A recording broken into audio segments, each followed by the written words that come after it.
হরে কৃষ্ণ বন্ধুরা, কেমন আছো তোমরা? তো আশা করি ভালো আছো।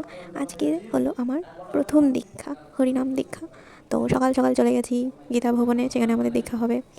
তারপরে বসে পড়লাম দীক্ষার ওখানে, এবং প্রথম থেকে ভিডিওগুলো করিনি, কারণ একটা নার্ভাসনেস ছিল। বসার কিছুক্ষণ পর যখন মহারাজ আসলেন, বিজয় ভাগবত স্বামী মহারাজ, তো তারপরে ওনার ক্লাস শুনে একটু নার্ভাসনেসটা কাটলো।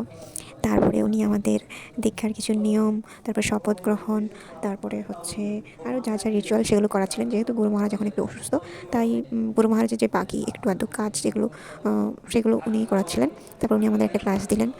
ক্লাসটা ছিল বিভিন্ন গিয়ে অপরাধের ব্যাপারে, যেগুলো এখন আমরা যেগুলো থেকে দূরে থাকবো, আর প্রতিজ্ঞা করব যে এই জিনিসগুলো আমরা কখনো করব না। তার মধ্যে ছিল দশবিধ নাম অপরাধ।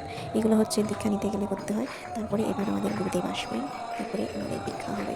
তো মনে একটা ভয় ছিল, দেখো না, গুরু মহারাজ চলে এসেছেন। এবার গুরু মহারাজ একটু বললেন, ক্লাস দিলেন, আমাদের সব জিজ্ঞাসা করলেন যে আমরা শপথ করেছি কি না।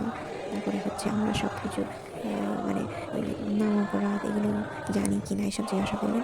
তারপরে গুরু মহারাজ যখন দীক্ষা দেবেন, তো তারপরে ভিডিও আমি আর করতে পারিনি। তো তারপরে গুরু মহারাজ চলে গেলেন।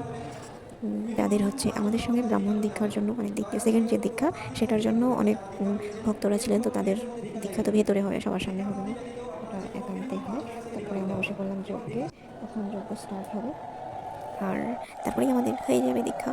তো আশা করি তোমাদের এই ভিডিওটা ভালো লাগলো। তো ভালো লাগলে অবশ্যই লাইক করবে এবং আমার চ্যানেলটাকে সাবস্ক্রাইব করে দেবে। থ্যাংক ইউ, দেখা হবে পরবর্তী ভিডিওতে। হরে কৃষ্ণ।